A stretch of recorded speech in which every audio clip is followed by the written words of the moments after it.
Hello and welcome to the program. The EU Council adopted amendments to the so-called gas directive connected with the Nord Stream 2 pipeline. Now gas transmission lines between a member state and a third country must meet tight standards. Now this means that the Nord Stream 2 operator should be independent from Russia's Gazprom and 50% of its capacity should be reserved for alternative suppliers. To discuss this, we welcome to the studio today Olga Belkova. She is a Ukrainian MP and economist. Hello and thank you for joining us.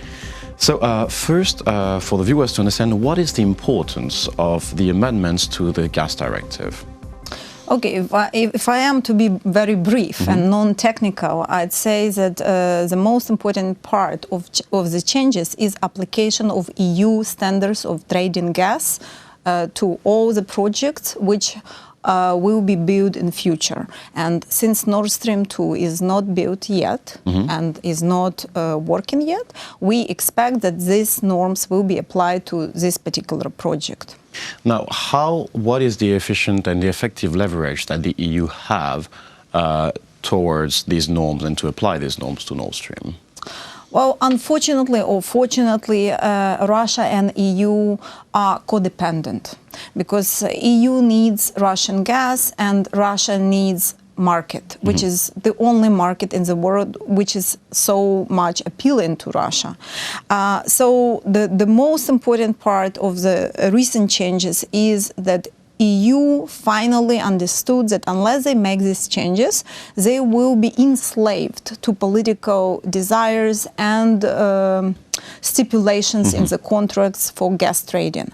So as of now, as you mentioned, the directive demands that projects like Nord Stream 2 will require fair access of third-party access to the pipeline on the side of Russian companies. Tariff setting is to be clear and explained between all the countries, and it should not be political. And the Gazprom will have to decide how to unbundle its transmission system from the generation of gas, extraction of gas, production of gas. So it's a way to avoid monopoly from Gazprom and, as you said, enslavement, basically. Well, I wouldn't say avoiding is a goal because, unfortunately, monopolies exist in all the system, but this is to diminish its effect and abuse on the market in terms of European trade. Now, Europe is not just a bloc. It's composed of a lot of members, and a lot of members have different interests there. And Germany especially does have a certain interest to be and to become a major player in Europe. How to ensure that the bloc stays united towards its policy towards gas without having one member of the bloc, acting as the major player here? Well, first of all players are equal, but some have strategic leverage. Yes, Germany is being one of the most important economies in the Union, and they have obviously their own national interests. However, even in Germany, there is variety of opinions, and there are many politicians and experts who think that Nord Stream 2 would actually make Germany very vulnerable.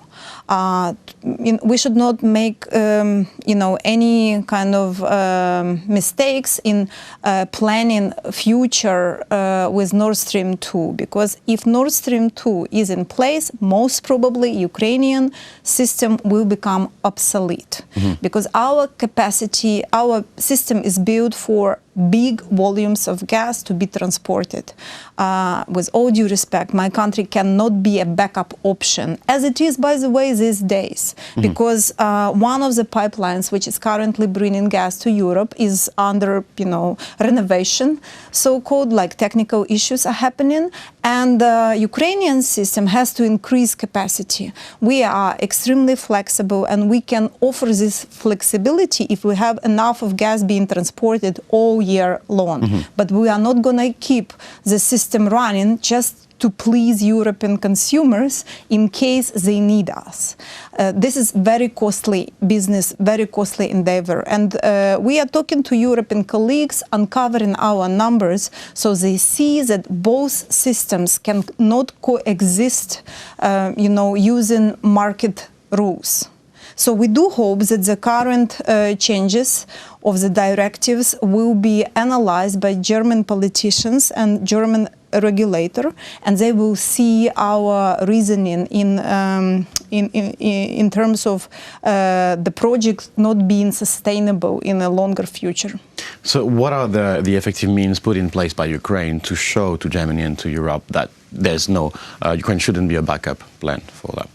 Well, a lot of diplomatic work is done right now. At the same time, we do our homework.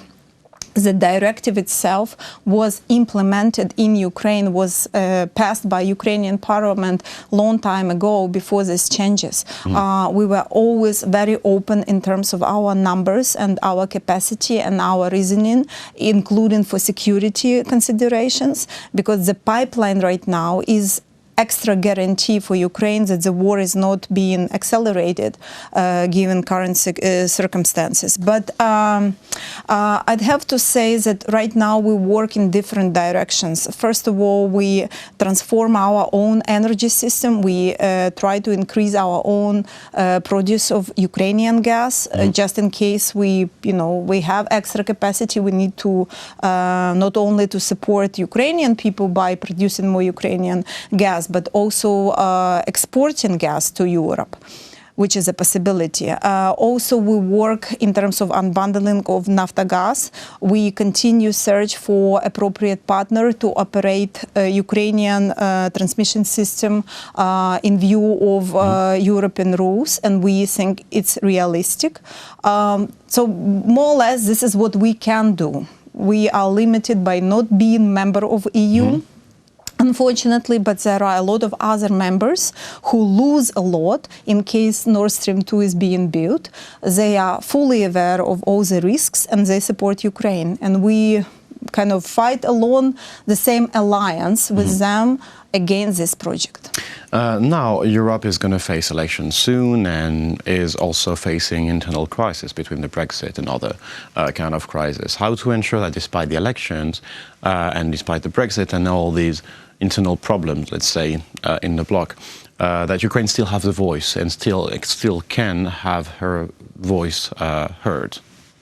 Well, first of all, I think despite all the internal issues, there is unanimous support in terms of Ukraine, our dignity, our sovereign rights, be it in terms of Crimea, sanctions.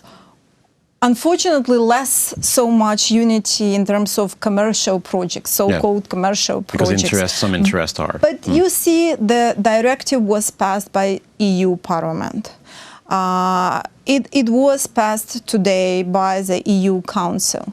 This is a very strong political message, and many countries, including Germany and France, with very special facilitation by a few other member states, they had to find a compromise. And this is where I think we have to increase our pressure. We have to show to each and every member state, including, for example, Denmark, which is now considering recently rebuked. So yes, a new permit for the project. We need to inform our colleagues on all the risks. We need to continue this fight, regardless of our own elections, because if anything, the issue of Ukrainian gas transmission system and our ability to transport Russian gas to Europe is a matter of huge strategic importance, regardless of who is the next president of our own country. So I would encourage all politicians in Ukraine, put aside all political differences, but be unanimous and, united front in terms of defending our national interests here. Now, when it comes to especially European election, there is, unfortunately, a trend of certain countries. I'm thinking France, for example, deputies from far right who are basically rising up in the parliament. How to ensure that, once and again, these deputies, which are more or less linked to parties which are funded by Vladimir Putin, let's face it, how to ensure that these deputies don't block that kind of continuity and still that the gates are still open for Ukraine to be a major partner? Well, there is only one solution. We have to work with the good people. We have to inform our own audience and audiences and everybody who is interested in those countries on the on the sources of income of such politicians. Radical movements are becoming kind of reality in each and every country, Ukraine included. So the only way, the only weapon against them and their unrealistic demands is to tell truth, to inform and tell truth to broader society. Well, thank you for this overview. It was a pleasure to have you in the studio today. Thank you for having me. That was Olga Belkova, Ukrainian MP and economist. Thank you for watching the program and stay tuned for the rest.